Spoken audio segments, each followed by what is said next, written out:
Welcome to the Yissilmissil Productions channel. My name is Steven Yissel, and today we are continuing our Bermuda Triangle deep dive series. There's always little tweaks to do here and there, especially when I take some time off. Thank you. So yeah, today we are continuing our deep dive series. We're going to be reading chapter 8 today, and we'll wait a moment here just to make sure everything's good.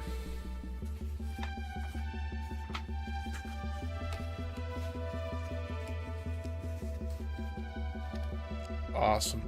Thank you, Lerny. That would have been bad doing this. I'd probably figure it out halfway through or something. But thank you for catching it.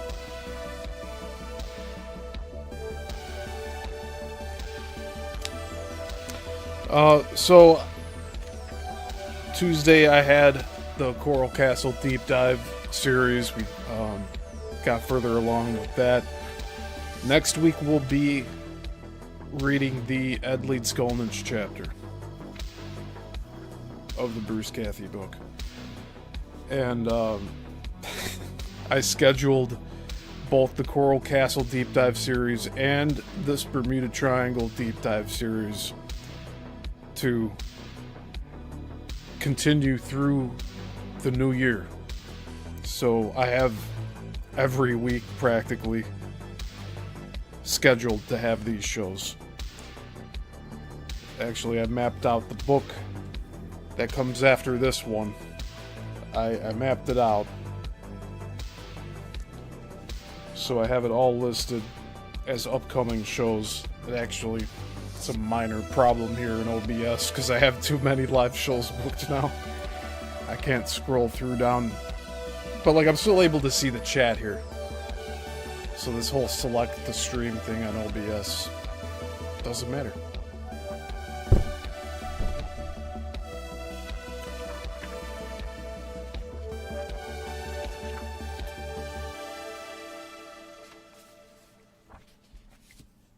Alright, let's get started, shall we?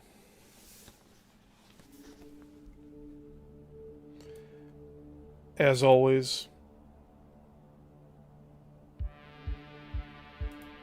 we'll be having the Illuminati at our side here. Be sure to like this video. I appreciate y'all being here, but help me with the algorithms a little bit.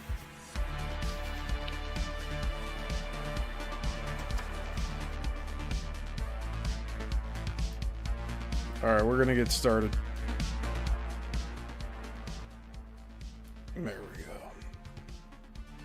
Okay. Chapter 8.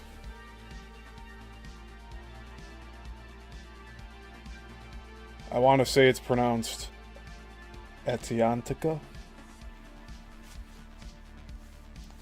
Or is it Atyantica? I'm not too sure.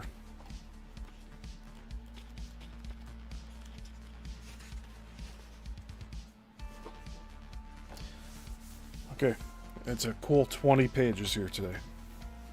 So get comfy, and we shall begin.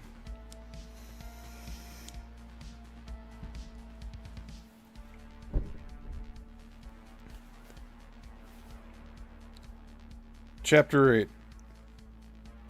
Atyantica.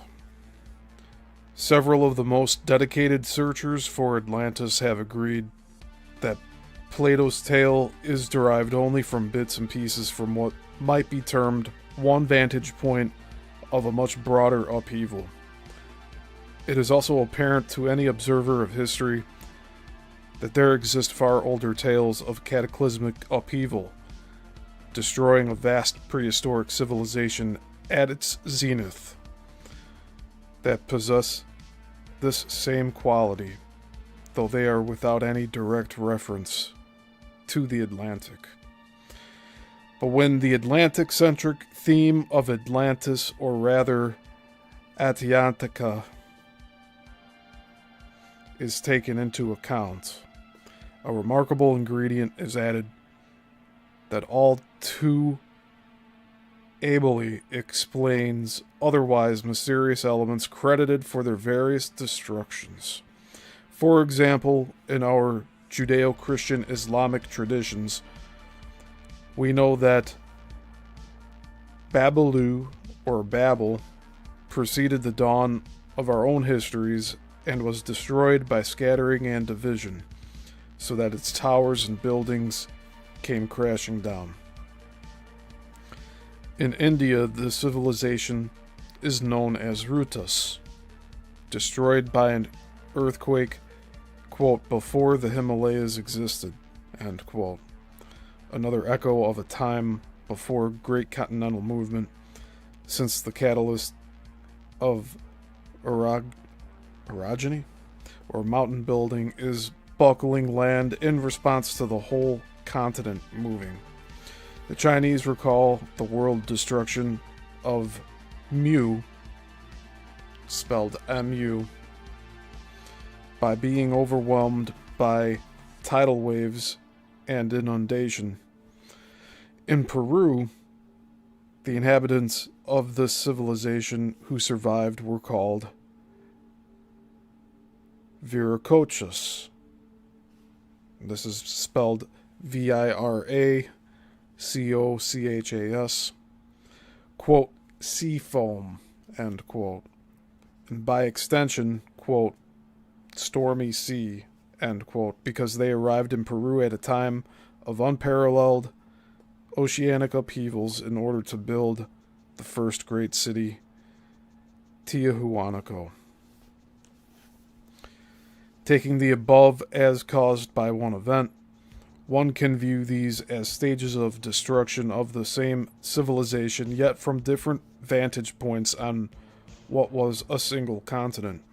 The cities at the epicenter of the cataclysm on both sides of the Atlantic were destroyed quickly, so entire populations were forced to relocate. Powerful earthquakes tumbled down cities on what are now the plains of Mesopotamia. The great uplifting mountains, where the continental strata buckled, uprooted cities in India, cities along the eastern coast of this mega continent, present-day China, were overwhelmed by tidal waves as the Euro-Asian continent slammed forward into the Pacific, with tidal waves crashing over Peru for the same reasons. The crucial instigating factor within these tales, destruction caused by God or the gods, might be given startling scientific body from an unusual source. Harold Wilkins, in his Mysteries of Ancient South America, notes many Aboriginal Indian legends that were originally recorded by the first Spanish and Portuguese explorers. All these distinctly recall 4 successive impacts, and that the sun and moon turned various shades of yellow, red, and blue. These atmospheric changes, if taken in the context of the continents ripping apart, could easily be explained by the massive amount of methane gas entering the atmosphere from the Atlantic seabed. This incredible incident was followed by another disturbing visual observation. Toward the east, in other words, where the Atlantic is now, darkness rose up from the earth to the sky, a memory perhaps recalling the horrific furnace with billowing plumes of smoke that would have belched out of the mid-Atlantic ridge as the earth split open. I'm taking a note here real quick.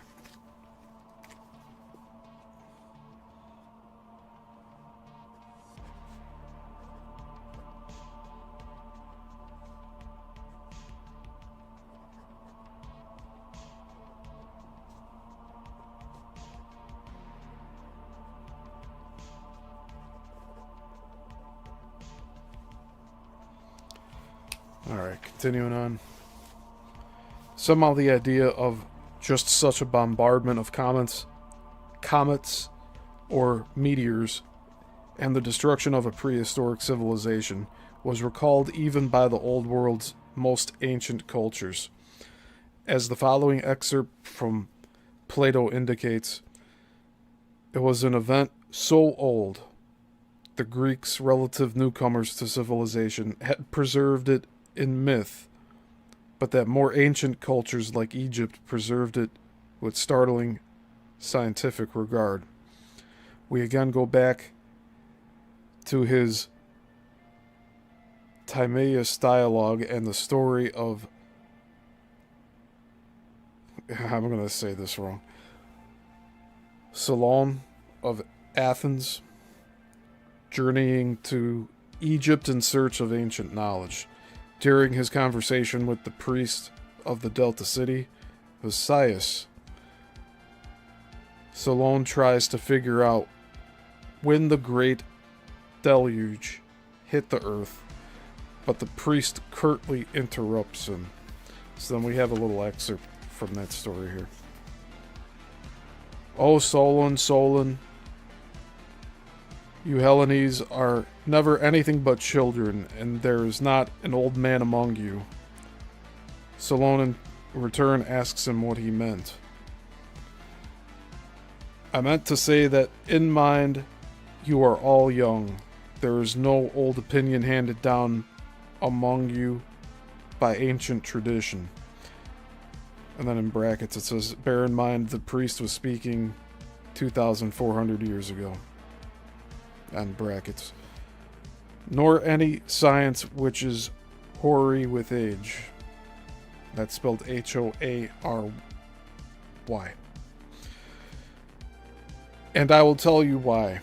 There have been, and will be again, many destructions of mankind arising out of many causes. The greatest have been brought about by the agencies of fire and water, and other lesser ones by innumerable other causes.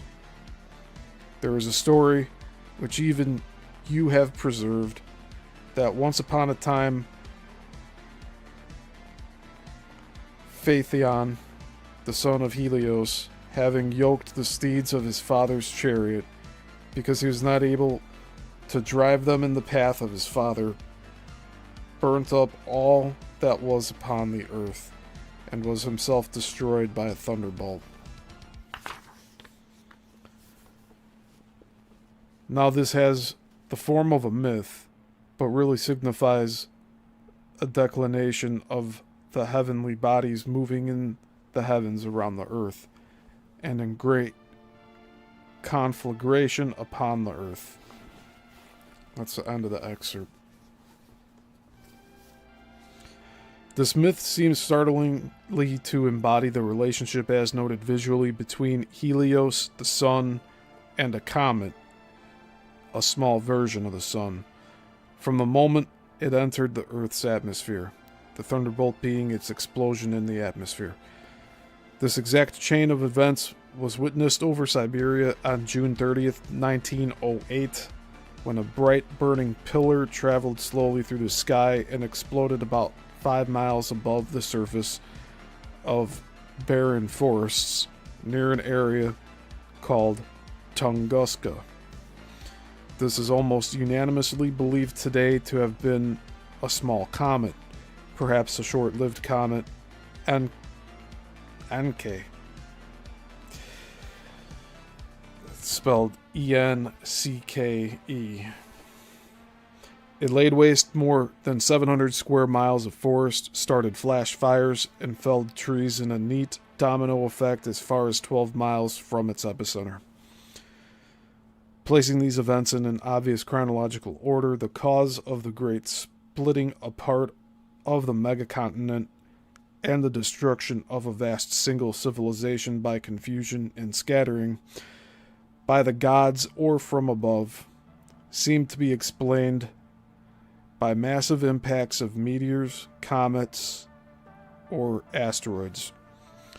Developing this further, one could assume that such a great force might have shaken the Earth literally to its core, so that the crust cracked and the mantle poured forth to uplift and split this supercontinent.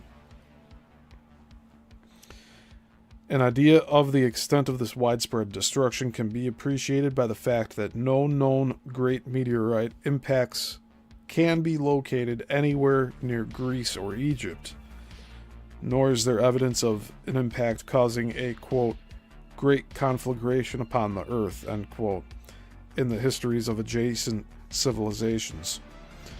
But as the Egyptian priest said, according to Plato, such an event may have been so long before and possibly so far away that many peoples, like the Greeks, regarded it only as myth.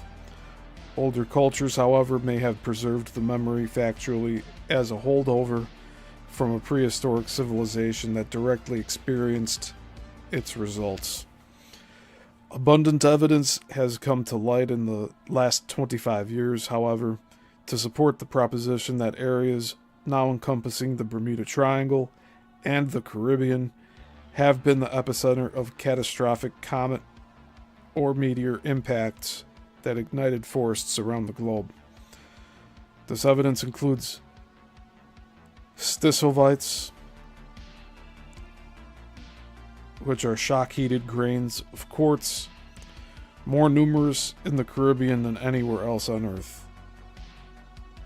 They have so far only been found at meteorite impact sites and nuclear explosion testbeds, where the massive explosions sent shockwaves passing through the rock at such force they shock-heated and compressed mineral grains of normal quartz. One piece of evidence may even establish titanic movement of the American continent in the wake of this impact. Tempestites, or deposits left by tsunamis, which are huge tidal waves, have been identified in Mexico, the southeastern United States, and the Caribbean on a colossal average. One consisted of a 150 to 300 foot band and a mixture of both big and small rocks, indicating that a violent and tremendous tidal wave ripped through what is now the Caribbean and the Gulf of Mexico in the wake of something definitely earth-shaking. This apparently happened even before the, quote, dust settled, end quote.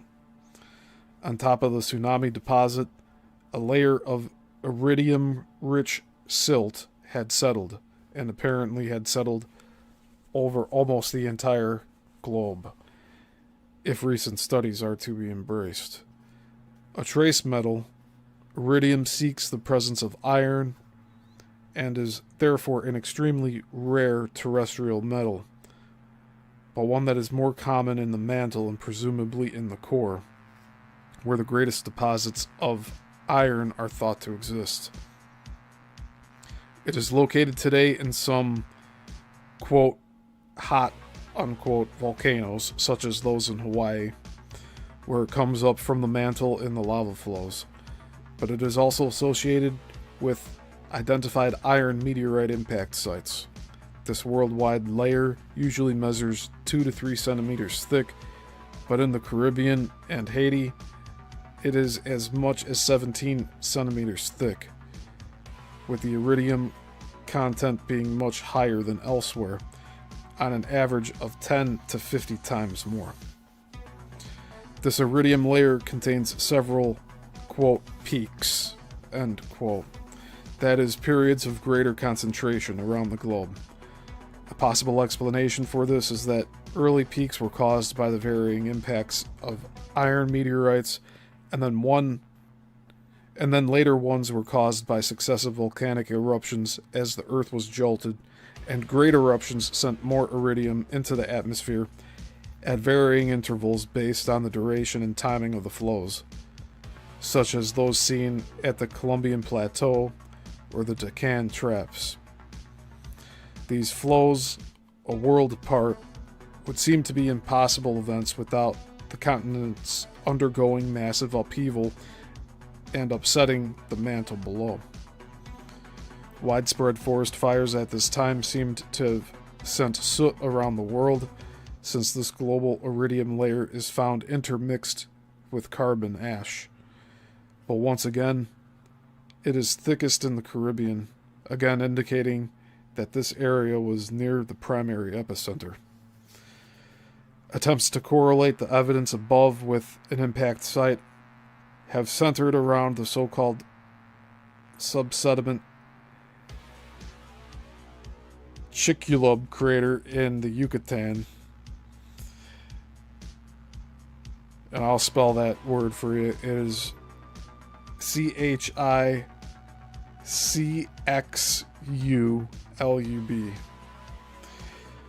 Geologist Walter Alvarez was the first to propose this back in 1980. Using uniformitarian methodology, he dated the crater to 65 million years ago, even suggesting that the impact wiped out the dinosaurs.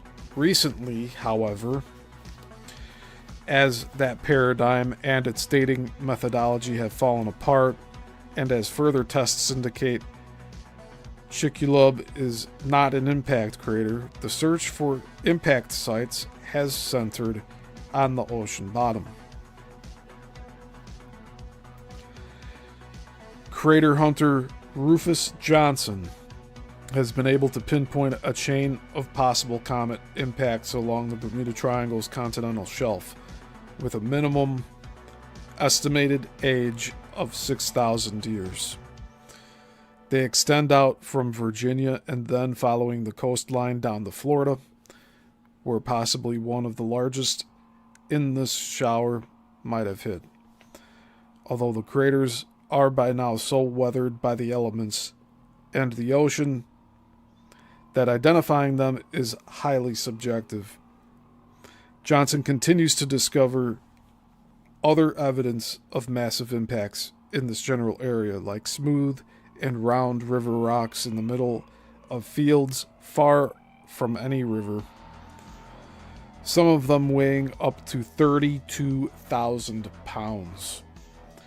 He observes, quote, "Yet these boulders are scattered around on the ground as if some unseen giant just casually tossed them aside," end quote.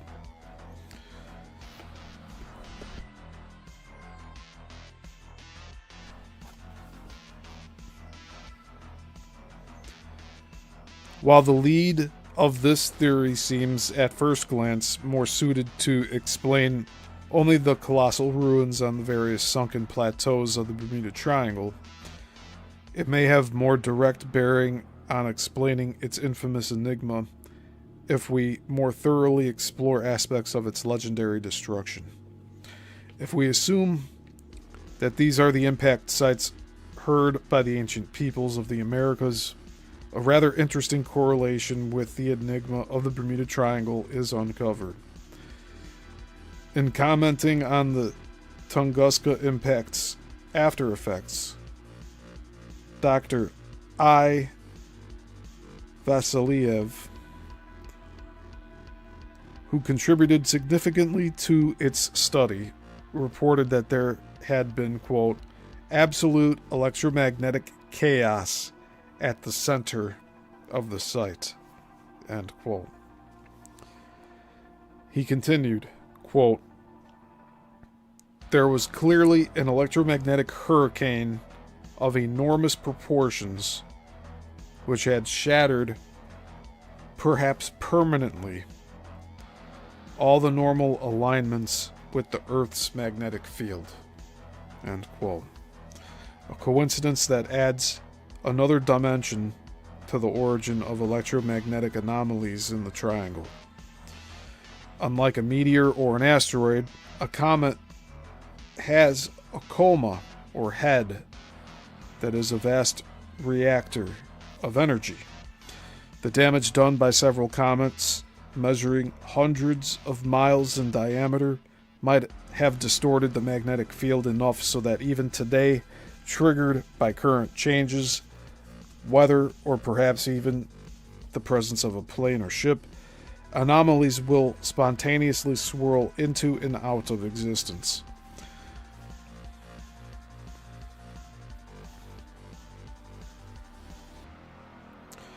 One may justifiably ask, however, if this is not going too far in trying to pin down a source for electromagnetic anomalies in the triangle and the connection between them and unidentified underwater ruins. Yet we may also ask, how did a, quote, tale, end quote, of destruction of a prehistoric super civilization evolve the idea that such an event divided all languages of mankind?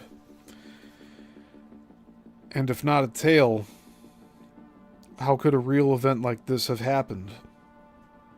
It must be remembered that the earliest languages we know of, all dating to around 3100 BC, even when spoken by peoples in adjacent lands, seemed to pop out of nowhere. Sumerian, Babylonian, Elamite, pockets of Sanskrit in South America, and so on, many of which have absolutely no affinity with the other. Similarly, today we have been confronted by mysterious moments wherein people have suddenly spoken languages they were never taught, or dialects so old, experienced scholars had to be called in to decipher what was said. While some try and explain this as supernatural or, quote, reincarnation, end quote, it overlooks a far more acceptable answer that fits into a more understandable framework. Pursuing this angle also uncovers one of the most intriguing proofs that such a legend of language creation was inspired by a real cataclysm capable of deranging the electromagnetic frequencies of the Earth. In his articles and books on electromagnetic field effects, Albert Budden has drawn our attention to the wide array of poltergeist effects on physical matter, such as mirrors breaking, tables overturning, and non-flammables exploding, but perhaps of its effects on electrical equipment and computers indicate a certain potential on the human brain, itself a similar though vastly more complex electrical device. He describes how, quote, television sets switch themselves on and off. Repeated telephone connections are made, which engineers consider, quote, impossible, end quote.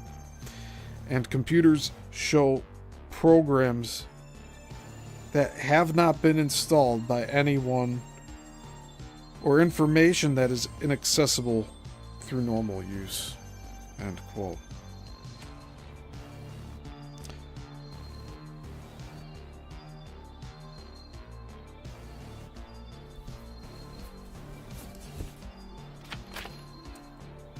We're going to look up Albert Budden.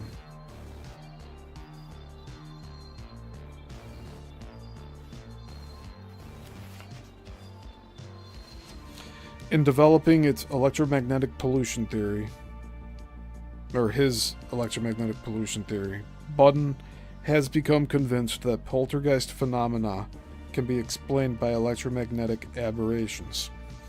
Identical phenomena have been created around power poles that mimic those reported throughout medieval history that were then attributed to noisy ghosts. Quote, poltergeists, end quote, according to German priests. They apparently have been occurring randomly, and in parentheses it says as far as we understand today, end parentheses, for hundreds of years. One can assume such a phenomenon is a mild upset of the magnetic field in a local place, though what causes the aberration remains mostly unexplained. At the very least, anyway, it seems that electromagnetic aberrations can cause almost anything in any device subject to their effects, including the implanting of information not personally experienced and altering the reception of information. The aberrant fields might engineer this effect by warping other wavelengths with which they come into contact.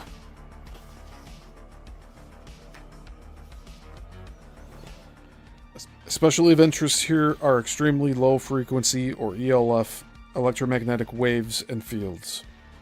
Physicist Thomas Vallone, director of the Integrity Research Institute in Washington, D.C., notes that the alpha rhythm of the human brain is the same frequency as the Schumann frequency, the Earth's fundamental resonant frequency. In parentheses, taking the speed of light, 186,000 miles per second, and dividing it by the median circumference of the Earth equals 7.8 hertz, the brain's alpha rhythm. End parentheses. On the amazing potential of all of this, Vallone further comments, quote, "In fact, Dr. Robert Wecker in The Body Electric," and I believe The Body Electric it's some publication, cites an experiment conducted by the Max Planck Institute in Germany, in which Dr. Rutger Wever found that after totally desynchronizing subjects' biorhythms, in parentheses, metabolic and circadian, end parentheses, the introduction of a weak 10 hertz field, and it's 2.5 volts /m, quote, dramatically restored normal patterns to most of the biological measurements. Wever concluded that this frequency in the micropulsations of the Earth's electromagnetic field was the prime timer of biocycles, end quote. Another study done by an Indian biophysicist, Sarada Subramaniam, showed that humans' EEG not only responds to the Earth's micropulsations, but also depends on the direction in which they are facing in relation to the Earth's field. That's the end of the excerpt.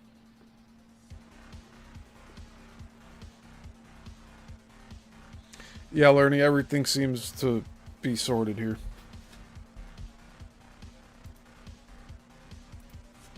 Can hear me, can see me. It's all good. These dramatic examples of the intricate connection between the human bioprocesses and the Earth's electromagnetic frequencies show us the potential effect of global cataclysm like massive impacts and a rending continent could have on the human brain. In some cases, people can even be, quote, allergic, end quote, or, quote, hypersensitive, end quote, to certain forms of electromagnetism or its, quote, pollution, end quote, while others can withstand varying degrees of it, some to the point that they seem quite immune. This may have been a key factor in how various languages could be created out of one, although it may also depend somewhat on the geographic location where the persons were in the world when the cataclysm struck.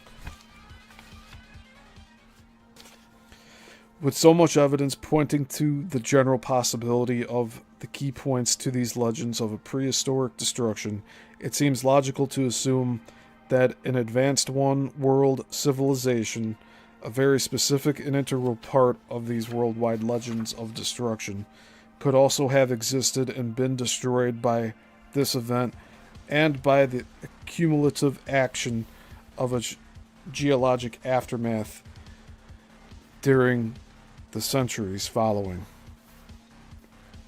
While this prehistoric civilization's capabilities are only hinted at vaguely in our own legends, Edgar Cayce was the only one to get specific on details of its supposed science, and furthermore claimed the Bahamas was its last intact remnant.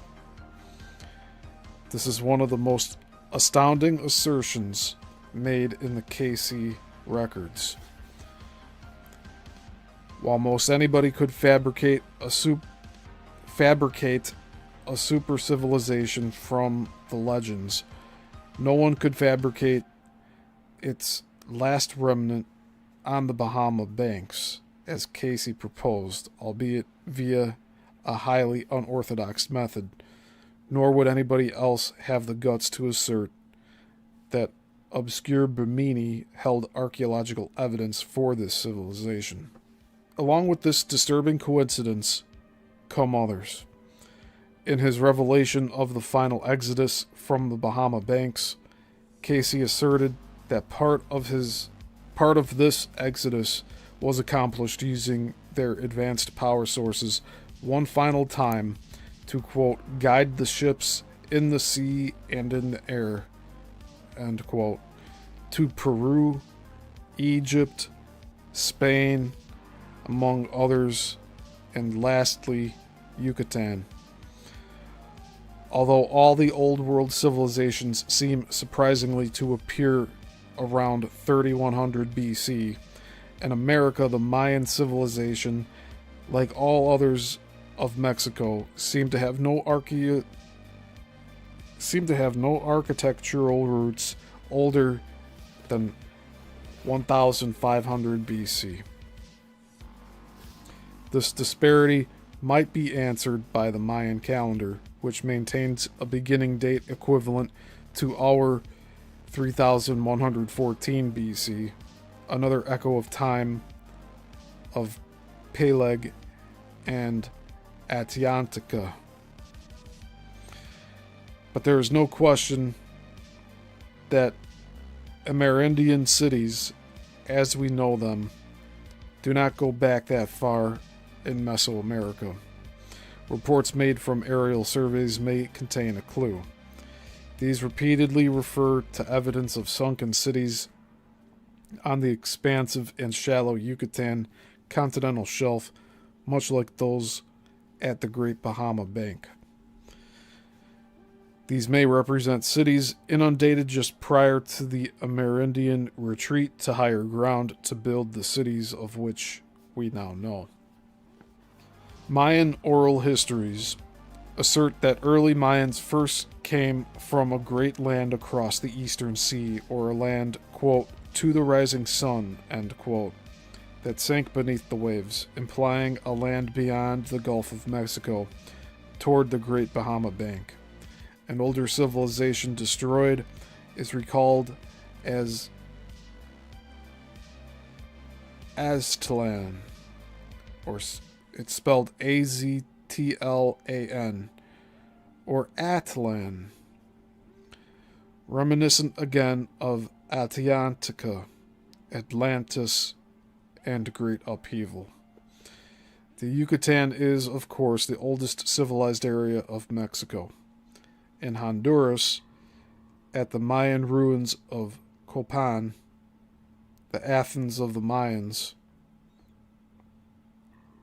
there is a famous mural showing a stylized retreat from volcanoes erupting from under the sea, men fleeing in canoes, and temples crashing and falling into the ocean. Whether this recalls inundations of the alleged Yucatan cities, or those of the Great Bahama Bank, or the prehistoric destruction of a civilization by the splitting apart of the megacontinent, or a mixture of them all.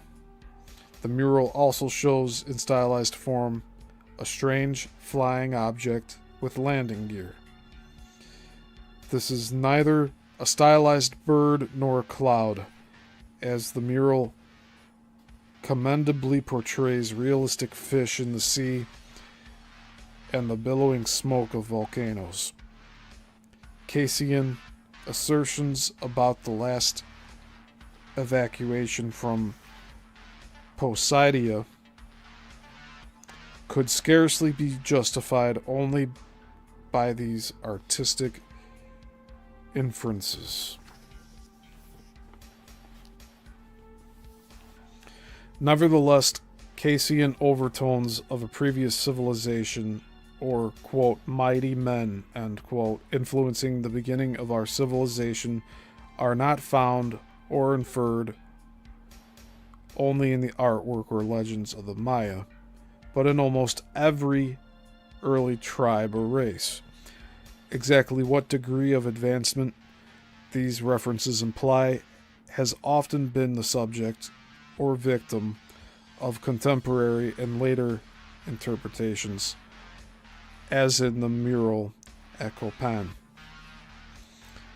The Egyptians maintained that before them there was the, quote, reign of the gods, Reign, end quote, from whom they received their knowledge of civilization passed down from a silver dish or saucer. This last interference may have come about to symbolically convey, quote, gift, end quote, from a higher source. But it is also common to all these cultures to recall perhaps fancifully flying machines, and that the last known uses of these were for evacuation, before their knowledge was eventually restricted to the rulers and then lost. The Babylonian Hakatha, or Hakatha, in parentheses it says laws, and parentheses, possibly derived from early Sumeria, states unambiguously, quote, the privilege of operating a flying machine is great. The knowledge of flight is among the most ancient of our inheritances. A gift from, quote, those from upon high, end quote. We received it from them as a means of saving many lives, end quote.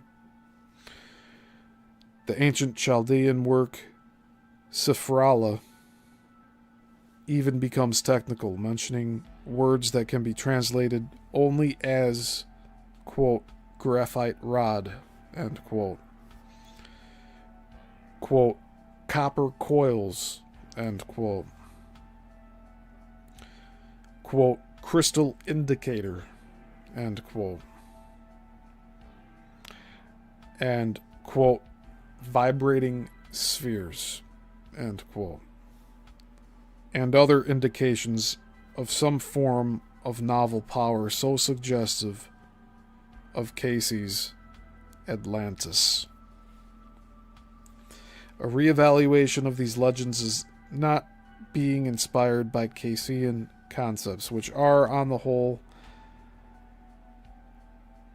anathema to standard scientific inquiry. It is in the study of mankind's first cities that we are finding what can only be catalogued as a leftover science, though our timetables allow for no civilization having preceded them. This revelation is especially productive in Peru, far removed from the torrent of Middle East and Mediterranean civilizations, from which much has been lost through the plunder and obliteration of countless wars and famines and superstition.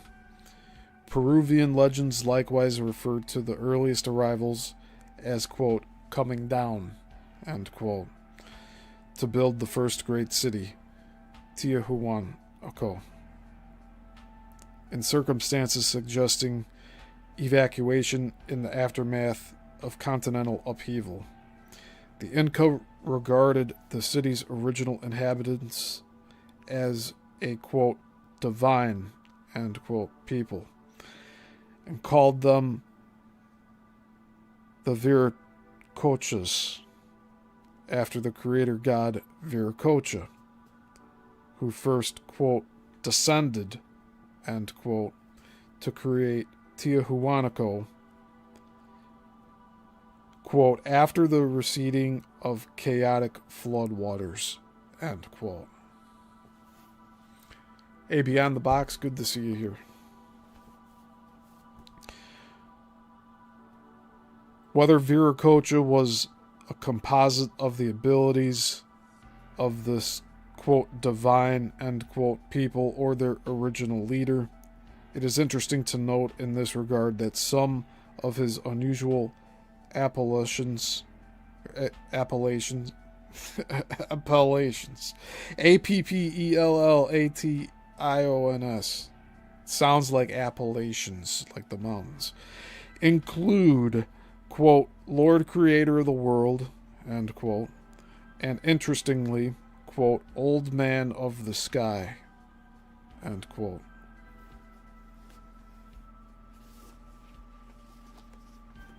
We got some photographs here. Tiahuanaco's extent, easily seen in aerial surveys, is revealing it to be a riddle of incredible engineering. It is no longer believed to have ever been a ceremonial capital of a relatively few priests and kings, as previously thought, but a thriving culture with an estimated population of 350,000 or more. The choice of the 12,500 foot altitude to build Tiahuanaco may reflect a desire to be as far from the ocean as possible, and it had to have been built by a people with the pre-science to adjust crops in order to support such a culture at this height, far better than the modern farmers can accomplish today. How these people arrived is a further mystery, since all the earliest cultures of Peru, as we understand them by the ruins they have left behind, began in the Andes. Yet migrants do not land on the coast or migrate into plains and then forsake the convenience of rivers and fields to straight away march up a mountain into the thin air of 12,500 feet. Alright, so we have some images to show here. First is part of the glyph from Copan, Honduras. Copan flourished in the 7th century AD. The Maya are a product of a long line of Amerindian civilizations going back to the mysterious Olmecs, that's spelled Olmecs, around 1500 BC. They, in turn, flourished 1,600 years after the Amerindian calendar begins. Whatever this glyph recalls, it must be older than the 2nd millennium BC. The most fantastic elements of a prehistoric destruction may have been stylistically retained, in parentheses, though improperly understood, end parentheses. An unusual object is floating above the Mayan's head.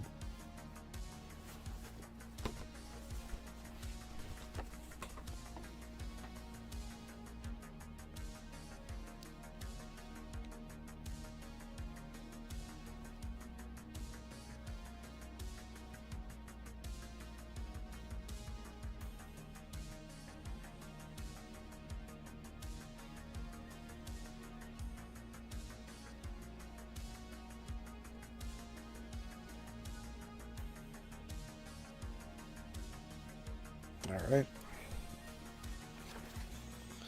And on the other page here it says, despite the appearance of the Mayans and later stylized artwork showing them retreating from sinking cities, the earliest inhabitants of the Yucatan, as in this slate relief from the Teutonic culture, Veracruz, were very non-Mayan bearded men with unusual headdresses.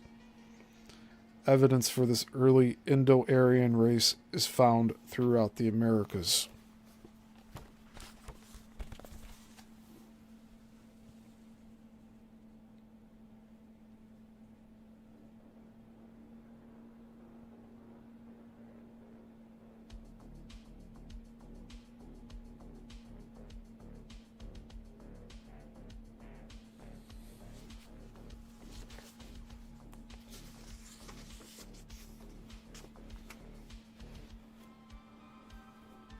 You know, I'll show the other 3 photos here since they're on the page. Might as well just show them now.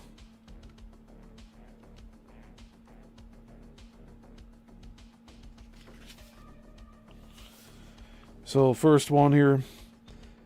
The quote, divine race, end quote, of Viracochas is hardly myth. They appear in the oldest Peruvian artwork found.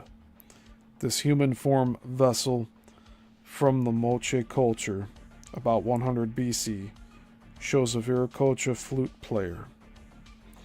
The Viracochas, who wore long white robes and clothes similar to those of the Sumerians, were also noted for their light skin, auburn or strawberry blonde hair, and weights placed in their earlobes to strengthen them.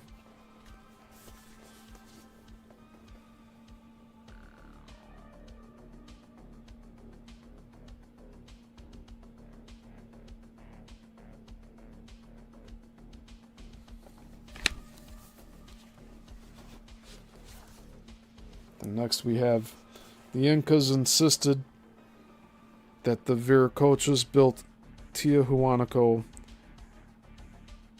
and Sacsayhuaman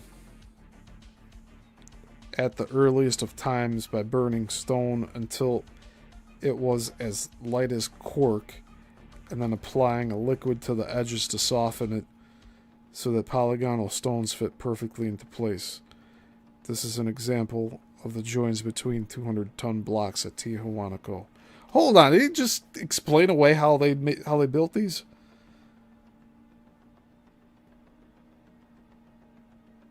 The Incas insisted that the Viracochas built Tiahuanaco and Sacsayhuaman at the earliest of times by burning stone until it was as light as cork, and then applying a liquid to the edges to soften it so that polygonal stones fit perfectly into place.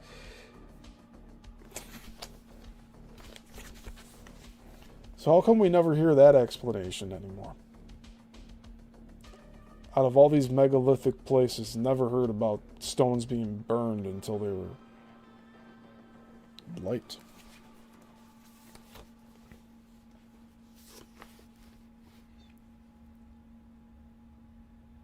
And then a liquid to the edges. What kind of liquid?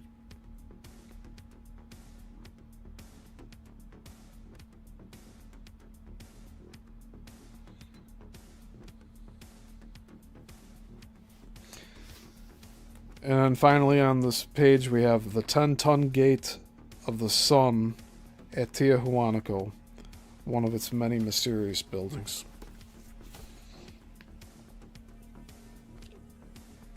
And if you've looked at any megalithic structure videos, I'm sure you've seen this one around at some point.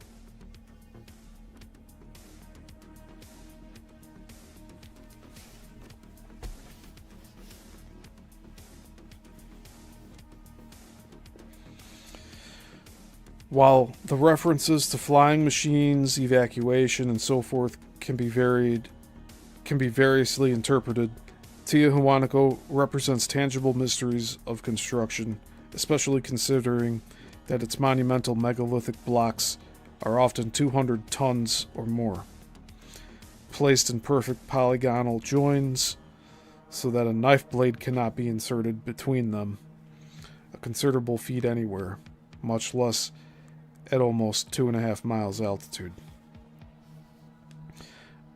A pervasive paradox exists throughout all our earliest civilizations. The excavations of the Indus cities, spelled Indus, and those of the earliest Mesopotamia, both of which were founded around 3100 BC, reveal these, the oldest cultures we accept, had the marks of a higher civilization than those that followed.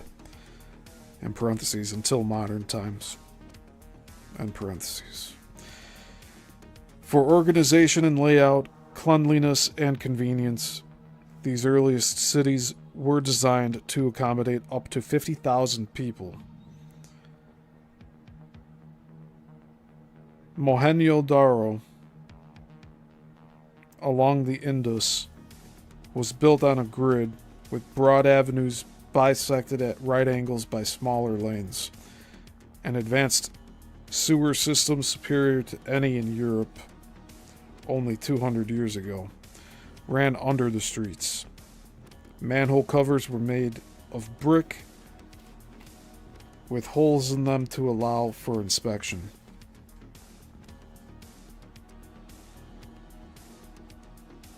This is 5,000 years ago when they were using the same technology.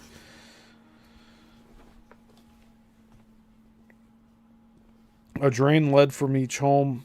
There were bathrooms, toilets, subterranean aqueducts with corbelled arches, and a central pool. These conveniences can be extended to Tiahuanaco, or Ur of the Chaldees, and that's spelled U-R, and even Machu Picchu, where water was somehow pumped up 2,000 feet to supply running water.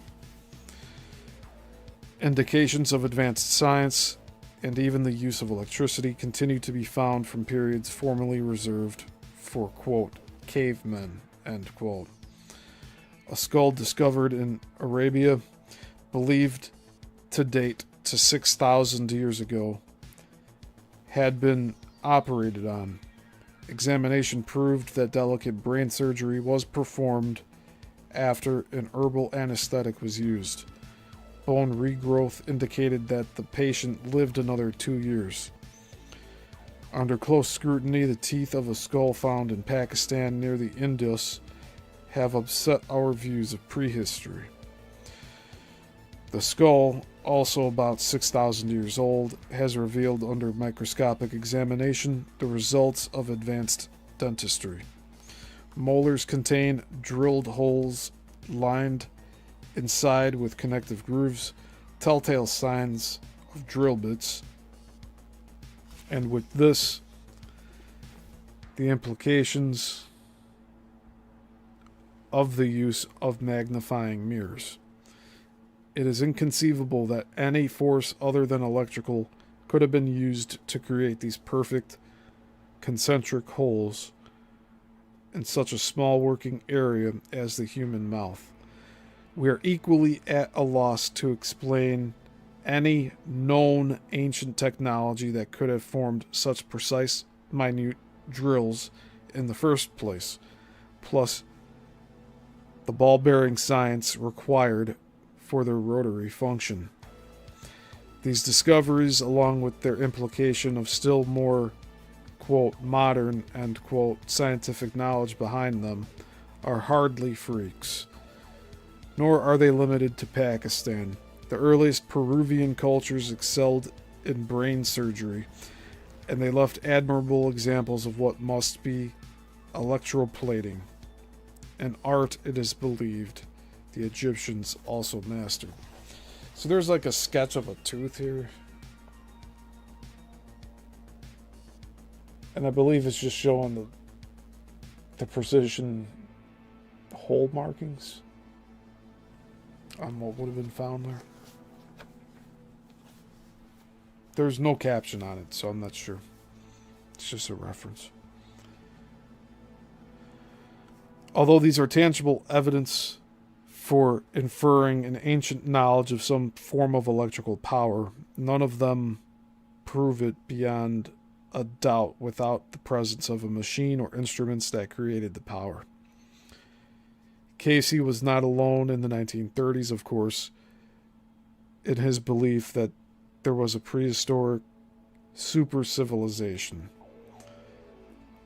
But he is the only one ever to have insisted that a machine capable of producing a form of electrical energy would be found near Bimini, foretelling in a strange way unknown ruins and the epicenter of unexplained electromagnetic phenomena in the Bermuda Triangle.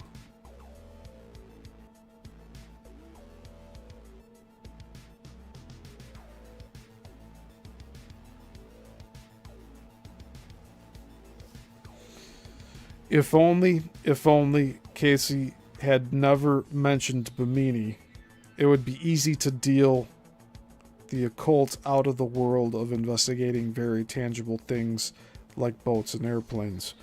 When approaching Casey's other comments about this civilization, one is faced with some that are so fantastic they could hardly be real. Yet at the same time, the Bimini prediction haunts one to wonder if they too have any merit. Dealing with the validity of Casey's prophecies has proven difficult even for his followers.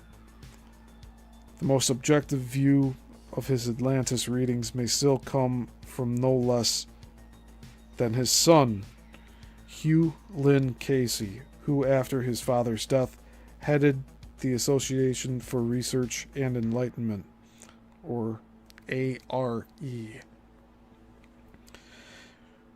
which Casey had founded. He observed, quote, "They are the most fantastic, the most bizarre, and the most impossible information in the Edgar Casey files. If his unconscious fabricated this material or wove it together from existing legends and writings, we believe that it is the most amazing example of a telepathic clairvoyant scanning of existing legends or stories in print, or of the minds of persons dealing with the Atlantis theory." End quote. In struggling with an assessment of his father's overall psychic contributions, he further added, quote, "Life would be simpler if Edgar Casey had never mentioned Atlantis." End quote. There is, of course, great influence from Ignatius Donnelly's hallmark book, Atlantis, the Antediluvian World, published in 1882. 1882. All right.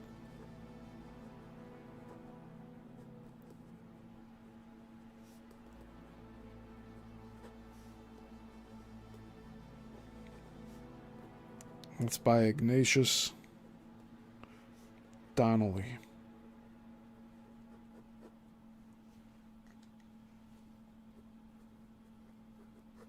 I'm going to see if I can find that one.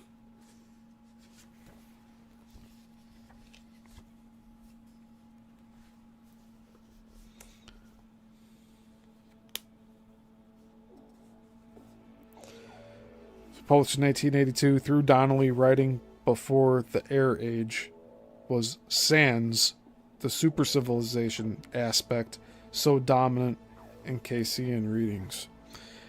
Casey's dependence on the Platonic legend of an island or continent in the middle of the Atlantic is another case in point, one now completely disproved by studies of megacontinent via ocean bottom mapping of the continental shelves.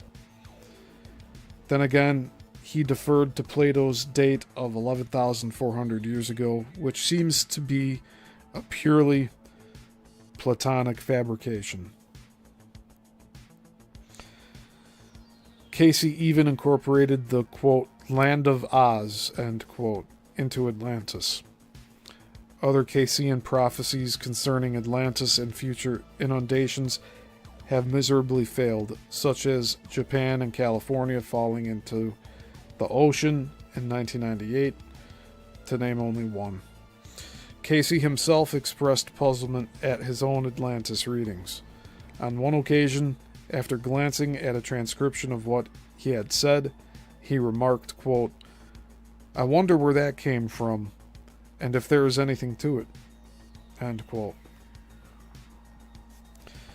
Whether Casey was really seeing the incremental destruction of a past super civilization, or was merely inspired by ancient tales of destruction and popular contemporary theories, some of his adherents hold that the truth lies somewhere in between. They contend that knowledge of the ancient tales might have influenced some of Casey's interpretations of what he was actually seeing. After all, he was not a geologist, and therefore, already knowing the stories of Atlantis, as we all do, He assumed what he was seeing was the, quote, fabled continent, end quote, breaking up and sinking into the Atlantic. In this context, it is noteworthy that in a 1938 reading covering the initial breakup, he declared that Atlantis split into 5, quote, islands, end quote, which, in essence, the megacontinent has. The 5 continents on the Earth today.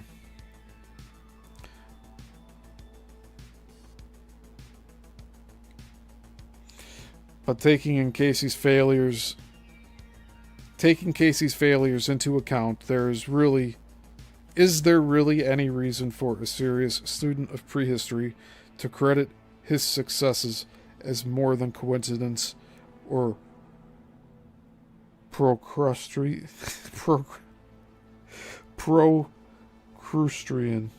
interpretations after the fact? It would seem to be more than ridiculous to use Casey's trances as a basis to postulate the theory that these ancient power complexes may still be functioning and causing ships and planes to vanish or disintegrate into the Bermuda Triangle. It is, however, in an uncanny discovery that more than coincidence is drawn between Caseian power crystals, a civilization of prehistory, and the Bermuda Triangle. The theory that ruined, quote, Atlantean, end quote, power complexes were once... The theory that ruined Atlantean power complexes were once built in the Bermuda Triangle and may still be functioning today has taken an unexpected twist from the possibility that some of these may have been seen on land and apparently still functioning. This was not in the Bermuda Triangle, but deep in the jungles of Brazil, in its Mato Grosso region.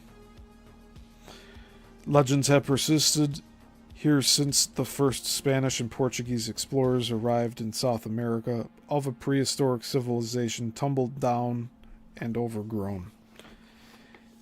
Detailed descriptions of these ancient cities, furthermore, have been made by native Indians unfamiliar with any Caseian readings or any advanced science, and relayed to a Westerner before Edgar Cayce began his trances and not published until 1950, after Cayce's death.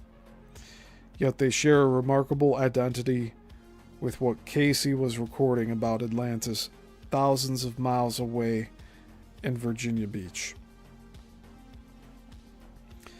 The very year Cayce began to give readings on Atlantis, 1924, Colonel Percy Fawcett made worldwide news when he announced that he was journeying into the Mato Grosso to search for what he believed were the only clues left of a civilization of prehistory. Fawcett was led to this belief by the knowledge that he had accumulated over the previous 20 years, 1905 to 1924, of surveying and exploring South America to determine boundary lines.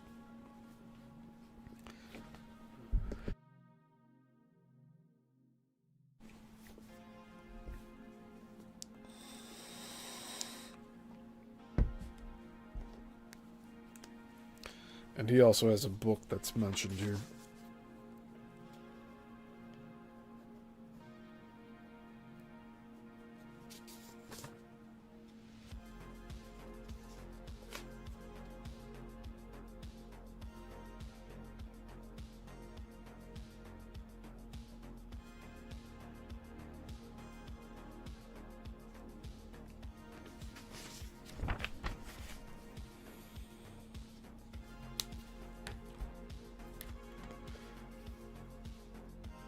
Alright, I'll see you tomorrow, Lerny.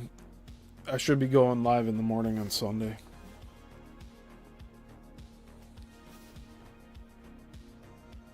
That's awesome, Beyond the Box. I hope you spent some quality time with your dad there. That's cool.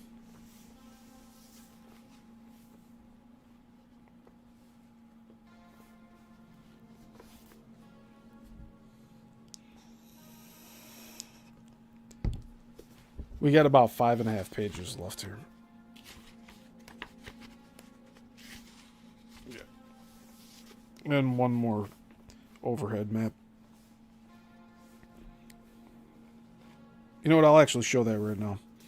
The actual continental shelf around the Caribbean before ocean levels rose, possibly after the continent split. A land bridge connected to the shelf with South America.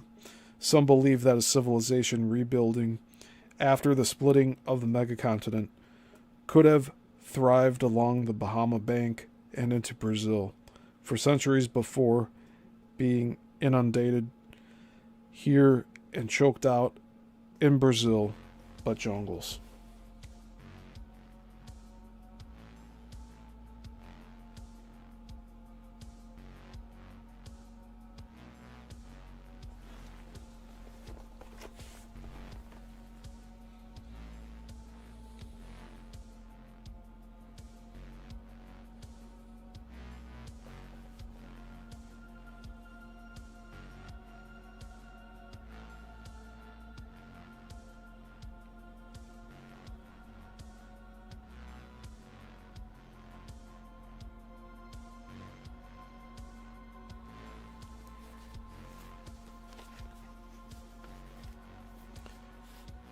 Okay, so this author's name is Colonel Percy Fawcett. In his Lost Trails, Lost Cities, which is published posthumously, Fawcett referred to the uniformity of South American legends, describing what is now a familiar event. The Andes mountain range violently uplifting, inland seas draining, great portions of land splitting, with portions rising and later sinking, and great buildings tumbling down and being devoured by subsequent jungle growth. Fawcett also noted that the seabed sediment between South America and the Galapagos Islands is full of tree trunks.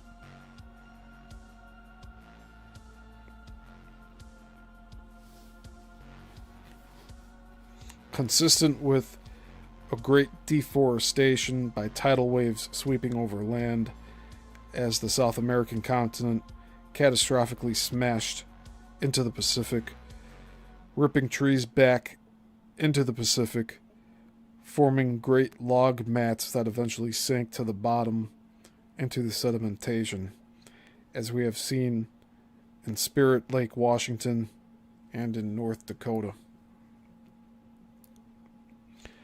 Fawcett's evidence for an advanced civilization in Brazil goes impressively beyond native legends when what they describe is reconciled with the Casey records.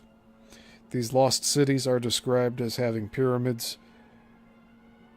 rectilinear street plans, and in one case a great temple with a huge rock crystal cut into a disc. Although Hollywood-esque recreations of Casey's Atlantis show pyramids with great crystals atop them, Casey in fact associated these with temples, as did the Brazilian Indians. An unexpected correlation with the Casean power columns for centralizing energy between the crystal's generating source is found when a near-savage Indian captured and shown the splendors of a Spanish church in Peru remarked that it was nothing compared to a ruined city deep in the jungle where the great halls were lit by a single column of brilliant crystal or glass.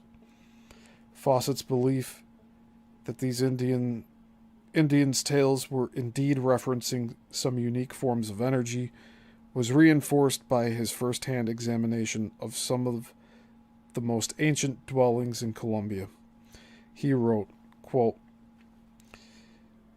"They were windowless houses with narrow entrances, their interiors free from the grime of every cooking or illuminating agency known to us, except electricity." End quote. So he's saying they had electric. Fawcett was not a dreamer, nor was he a fool.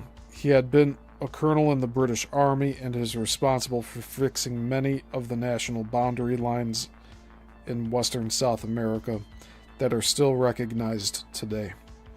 He was so sure the, quote, lost cities, end quote, existed, that he sacrificed his life to locate them.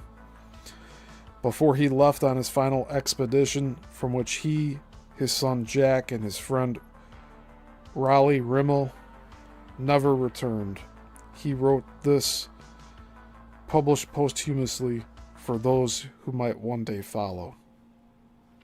Quote, "Whether we get through and emerge again, or leave our bones to rot in there, one thing's certain.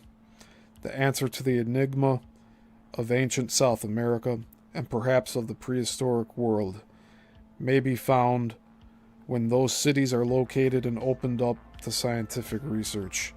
The existence of the old cities I do not for a moment doubt. How could I? I myself have seen a portion of one of them, and that is why I observe that it was imperative for me to go again. I have traveled much in places not familiar to other explorers, and the wild Indians have again and again told me of the buildings, the character of the people, and the strange things beyond." End quote. If Edgar Cayce, quote, saw, end quote, remnants of this civilization in reality, or whether he was inspired by knowledge of these stories and our earliest legends, the upshot seems approximately the same. In other words, if the growing evidence suggesting that mankind reached a technically high degree of science in prehistory is correct, then the possibility that advanced power sources were built is even more real, and they are the product of deduction from evidence and not from trances.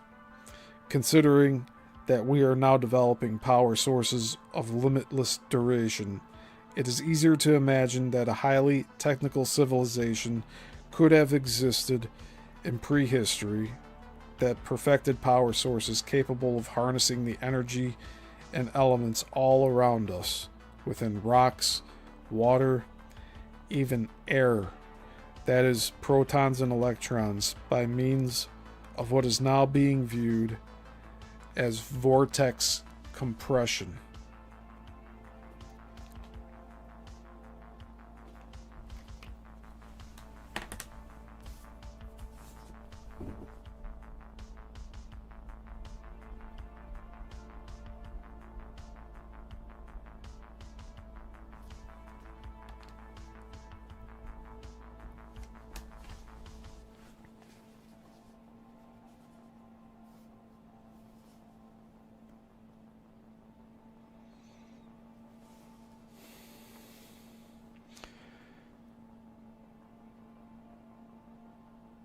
By expurgating the Caycean view of this prehistoric civilization, the only difference is an elimination of the Bahamas and Bimini from its discourses.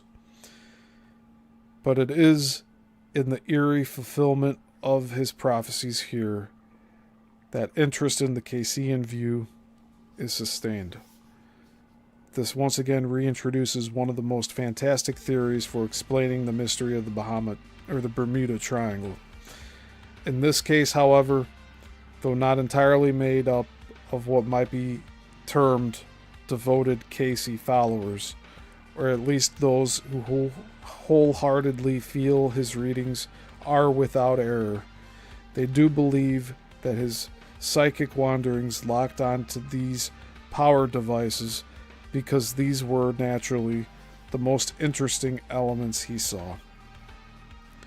It is true, of course, that the greatest electromagnetic and undersea phenomena do recur, where Casey predicted that Atlantean ruins would exist. However, the argument can also be made that this is purely coincidental, although it seems to be yet another coincidence among so many. The quote, white waters, end quote, of the Bahamas also have been used as evidence that Atlantean power sources are still working below. These white flumes are proposed to be, quote, exhaust, end quote, of some sort. Although they have proven to be perfectly natural, and in parentheses, though still mysterious in origin, end parentheses, a rare photo of them taken in 1999 by Lynn Gernon while flying near Andros with her husband Bruce revealed something inexplicable. They were at 6,500 feet altitude, almost precisely where Bruce had experienced the unusual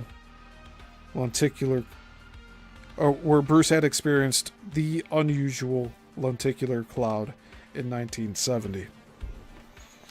Their attention was drawn to the ocean surface because big blotches of the glowing white waters were venting up and floating on the surface.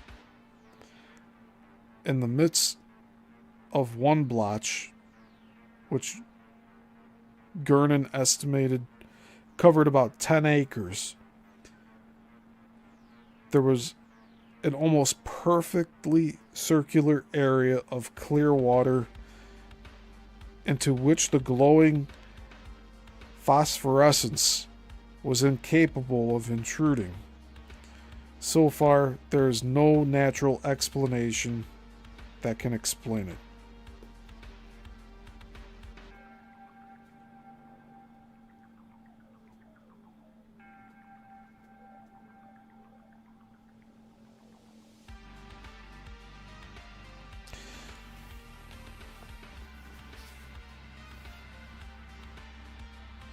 More than anything, this phenomenon could be used to argue that there is something below capable of saturating the water in neat column extending from the seafloor to the surface and perhaps beyond, revealed briefly by a natural venting of phosphorescent gas nearby.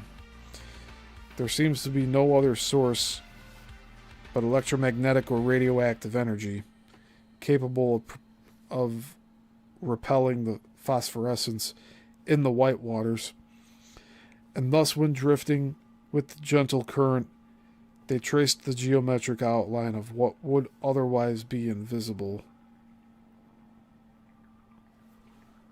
A vortex. This adds disturbing confirmation to a discovery by diver and explorer Dr. William Bell in 1957. When investigating the seafloor south of Bimini, he found in 40 feet of water a metal column of sorts, greater in width at its base. Although it was covered with sea growth, after he chipped this away, he saw that beneath was a gray substance. Farther down in the seabed, he uncovered adjoining gear-like constructions about 2 feet in diameter. When he developed his pictures, he noted that the column had an odd glowing aura to it, akin to ionization, that made the energy in the water photographically visible. During this time, and the several months afterward, he experienced bloody noses and other signs of radiation. So that was in Bimini. The building or tower that had housed this column seemed to have collapsed with time or in a catastrophe. Scattered about were thin slabs of some kind of stone, cut to precise, though now weathered, squares. Since Bell believed the column extended downward another 40 feet, these thin slabs with little imagination could conceivably have come from the uppermost part of the edifice or have been used to line the interior walls. Another echo of the non-conductive tiles surrounding the power chamber or domes of Caesian readings, and now our own reactors. But like the existence of the Bimini stones, is all this proof? Supposing the most fantastic theory that these are sunken power complexes doesn't explain disappearances of boats and planes. Casey may have predicted unusual power columns, but he didn't predict that they were working or that they could cause ships and planes to vanish. The so-called followers of his put that together along with a wide array of claims of finding glowing pyramids below and statues holding crystals. If all these claims were fact, one would also expect the jungles of Brazil to have a reputation for mystery similar to that of the Bermuda Triangle. One reason the, quote, green sea, end quote, of the Amazon does not is that the aircraft usually avoid flying over the area, since crashing there means certain death. Percy Fawcett's notes, once again, become a damn nuisance, preventing one from finally slaying the Medusa. He recorded the existence deep within the jungle of ancient stone towers, glowing within. One lone stone sentinel, which lay on the route to the legendary city Fawcett sought, quote, is the terror of the surrounding Indians, as at night it is lighted from door and windows, end quote.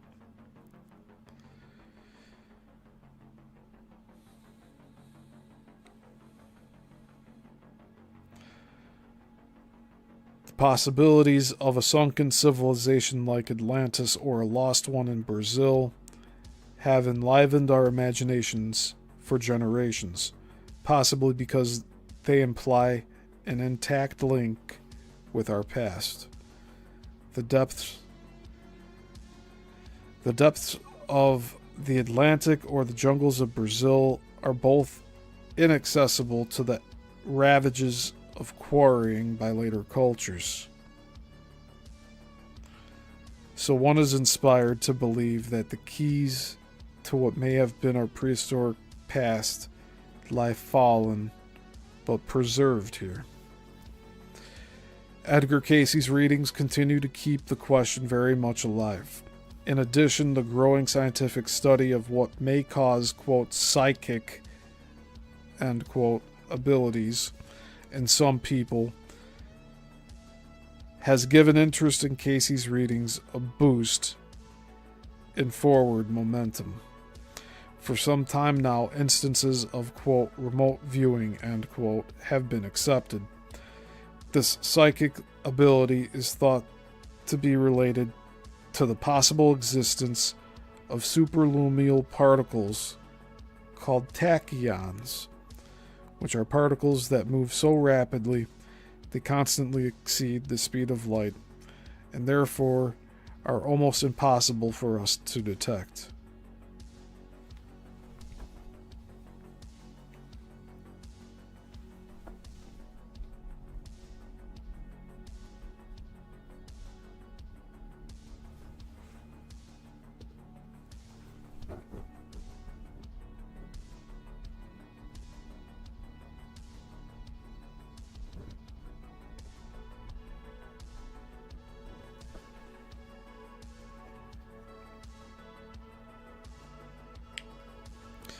No one imagined these might exist in biological life and cause a link between similar species until scientists in the Soviet Union went to great lengths to study the extrasensory perception, or ESP, in plant life. The tests were conducted under the following conditions. They separated the plants by hundreds of miles, placed them in specially designed, sealed-off tanks that shield all frequencies by which the plants might communicate, and then they were connected to polygraphs. Despite these measures, the plants were still able to respond and communicate. When one plant was singed by a cigarette, or even when the technician merely thought of burning it, the plant hundreds of miles away responded. Hey Ivy, good to see you here. We're nearing the end of the chapter for today.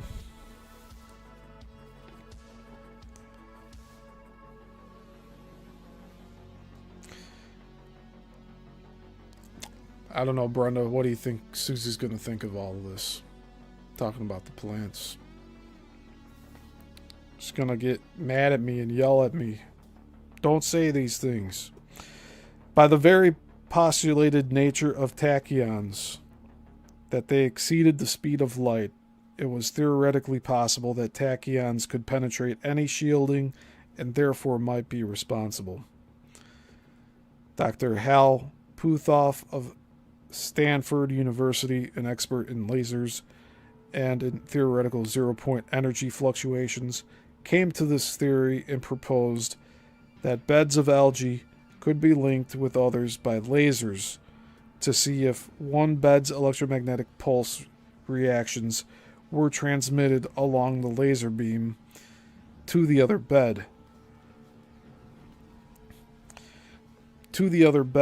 Which, sensing these wavelength changes, would react identically.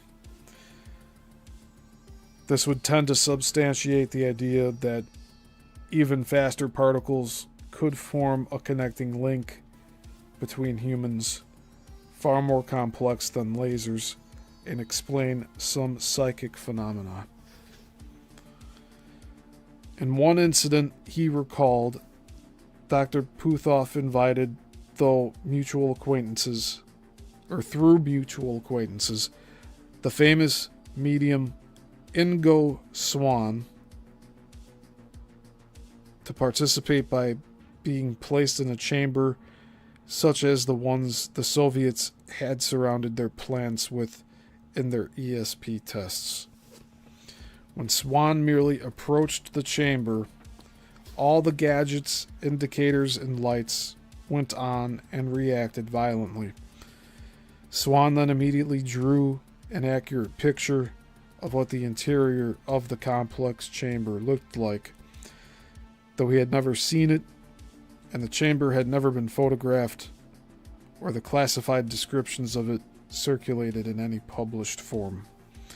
After being shown disturbing information that the CIA had obtained on Soviet psychic spies, quote, remote viewing, end quote, of the United States, Dr. Puthoff agreed to head the U.S. counter remote viewing program, selecting sensitive people to counter spy with no other means than their minds. According to some published accounts, the U.S. psychic spies were able to roam the Soviet Union in every dimension of the 3 planes of space we occupy, as well as the 4th of time. The results of this data, obtained over Puthoff's 15-year tenure, are still highly classified. Within the supporters of this method, it is noted that to yield the best, or at least statistically acceptable data, several psychics have to be employed on the same subject at once, and that the distilling or a distilling of their results composes a far more accurate mosaic. To them, since Casey engaged in his trances alone, the margin of error through infiltration from his personal beliefs is much higher.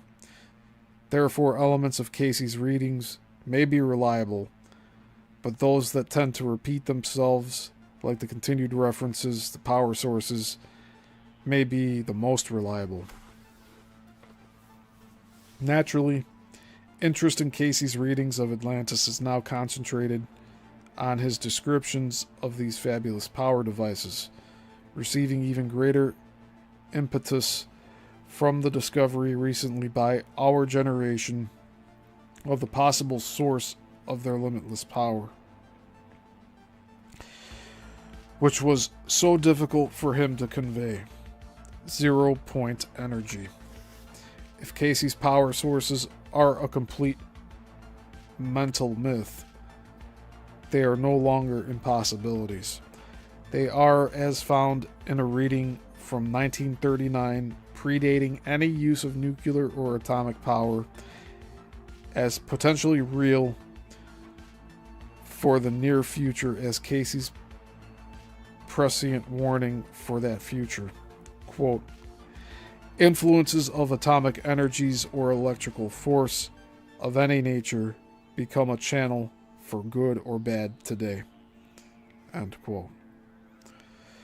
A similar warning is shared in common by our earliest legends, that this great civilization went too far to begin with, and the great meteors, asteroids, or comets that may have destroyed it by instigating great Atyantica were its final judgment. In our own tradition, we find Babalu, or, quote, gate of the gods, end quote, Babel, destroyed because of its hauteur, encapsulated in its attempt to reach or command the heavens. In the biblical narrative, God does not dismiss what the unity of Babel can do, but rather says, quote, and now this they begin to do, and now nothing shall be restrained from them, which they imagine to do, end quote. Not exactly the comment the Almighty would make for primitive men putting mud bricks together, nor is that a sin worthy of its destruction by division, scattering, and confusion, and that their speech should be made strange. It reminds us rather of what Victor Schauberger entered into his diary after gazing into the vacuum of 0-point energy. Quote, I stand face to face with the apparent void. The compression of dematerialization that we are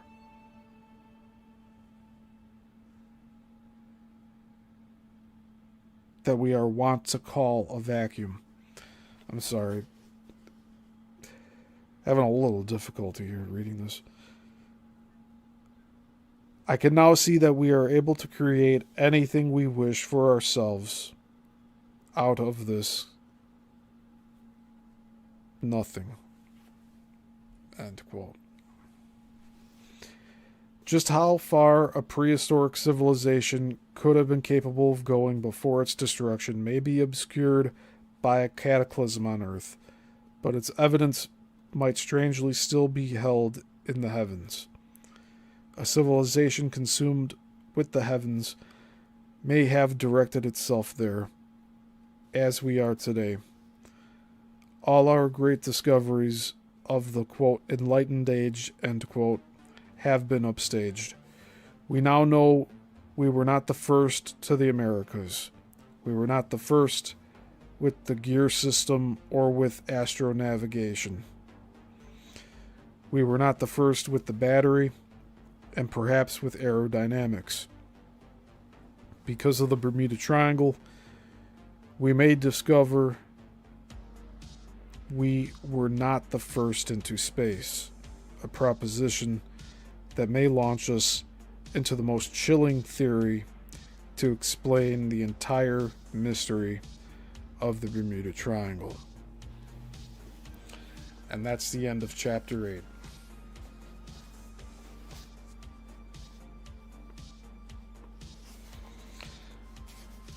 Now, Chapter 9 is titled The Warnings of Lunar and Martian Anomalies.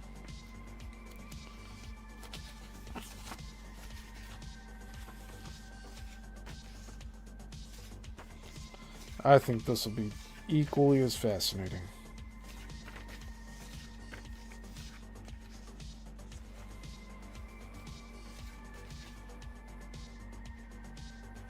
Awesome, and we'll have more photographs to look at next week, too.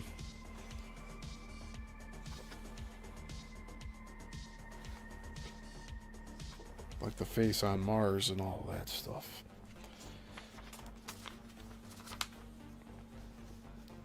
So, I do have some Edgar Cayce books I want to look into. I have some here in my library, but I also would like to pick up a few others by him. But, yeah, he studied ESP.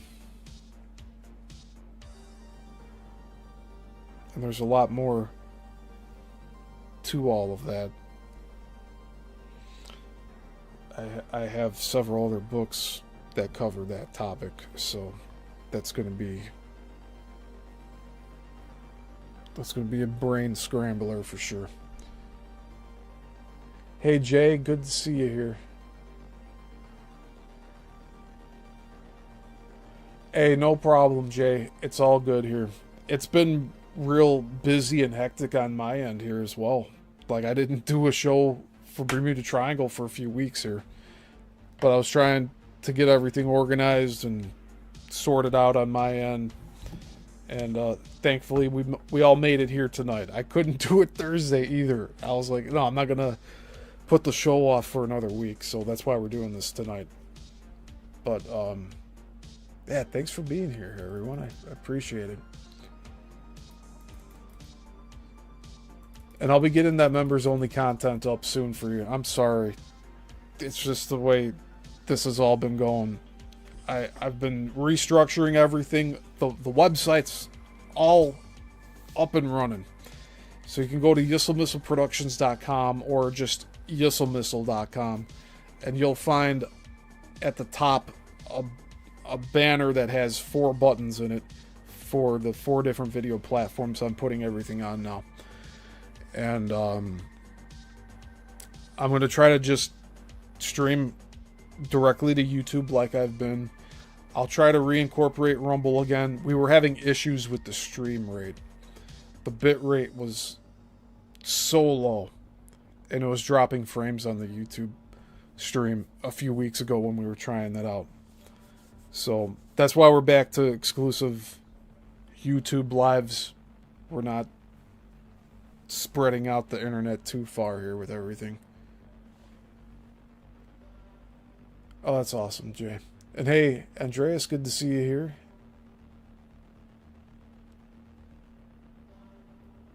Yeah, so I'm planning on going live tomorrow in the morning. So I'll be here at 11 a.m. Central Standard Time. And I'll try to keep it short tomorrow. I really will.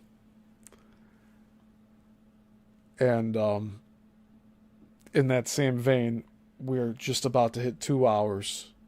But I'll stay here a few more minutes with you guys. I think it's funny. YouTube is like having everyone show up right at the end of the show. But, man, we're talking about crystals lighting hallways. Brazil having ancient power stations that people practically died trying to discover and document. I think it's pretty clear we had civilizations that are now submerged in the ocean floor. The only question is, how recent was it? I think it was a lot more recent, like what this book has been saying. Just several thousand years.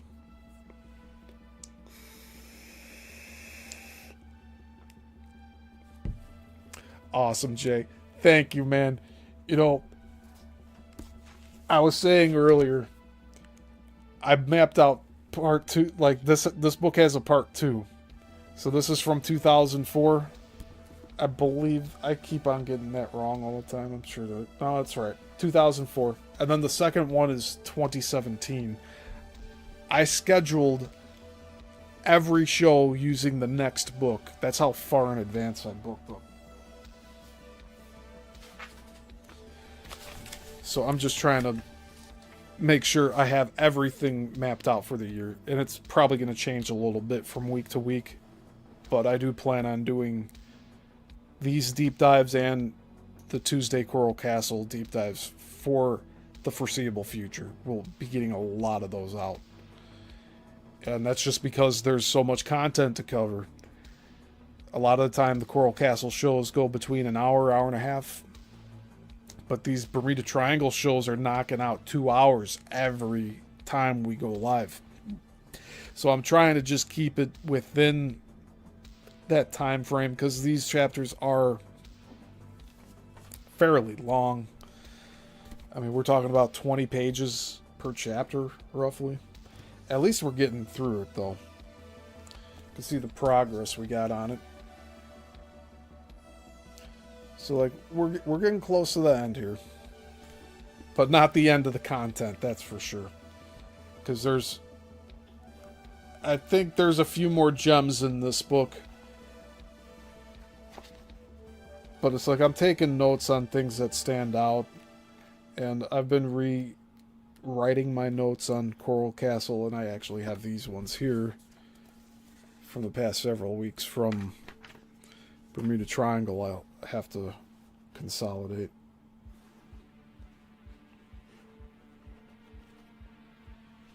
But yeah, it's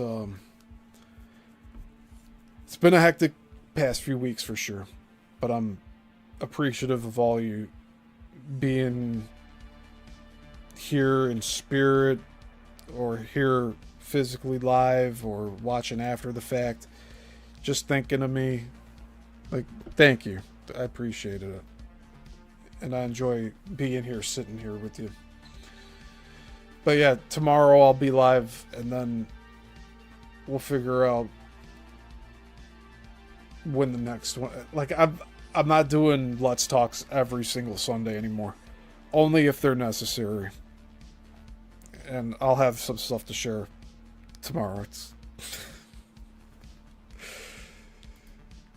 You know how that show goes.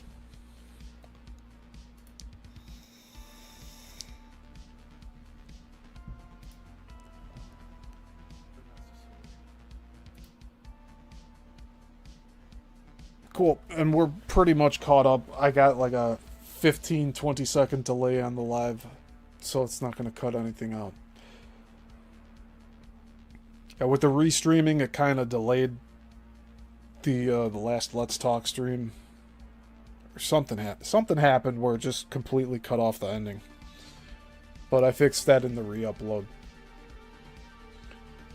But yeah, that's about all I got to share on that front. I'm making posts on my Substack because I continually get more subscribers over there lately because of Gregory Manarino referring my channel to everyone. We got about 30 followers over on Substack, so I'm trying to put out posts the day of lives saying like, here, I'm going to be going live at this time, here's the link.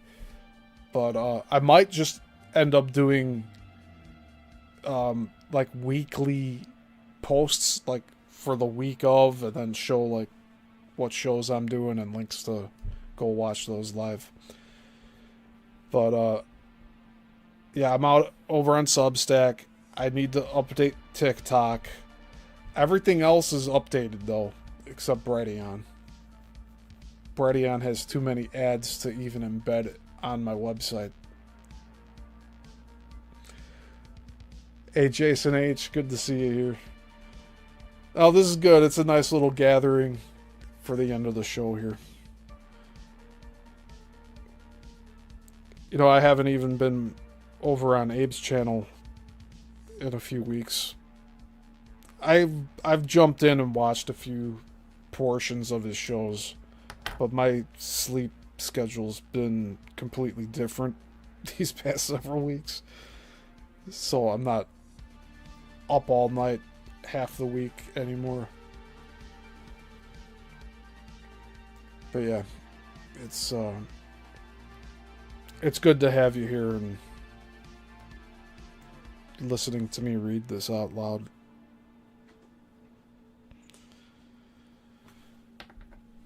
And I like having a little hangout afterward. What are we at? We're a little over 2 hours. So we did good today. If... I don't know. When I put this show up for the re-upload, I'll make sure it's all tight and everything. But the computer shut down while I was live. And I'm surprised I was even able to get the same stream going again. So at least we were able to stay all on the same stream. But it did end up going silent for a little bit. And then I ended up having an issue with the webcam. So I had to close out of the program a second time. Was able to log back on and go on the same live. So I'm glad YouTube has a little buffer zone of I think like 10 or 15 minutes. It's been years since I've thought about that. But yeah, that'll do it for today. And next week we'll be hitting chapter 9. Again, another 20 pages here. So look forward to another 2-hour show. We'll go back to doing this on Thursday. This was just because I couldn't make it happen this past Thursday. So tomorrow, 11 a.m. Central Standard Time. Be here for Let's Talk About It. And until the next one, class dismissed.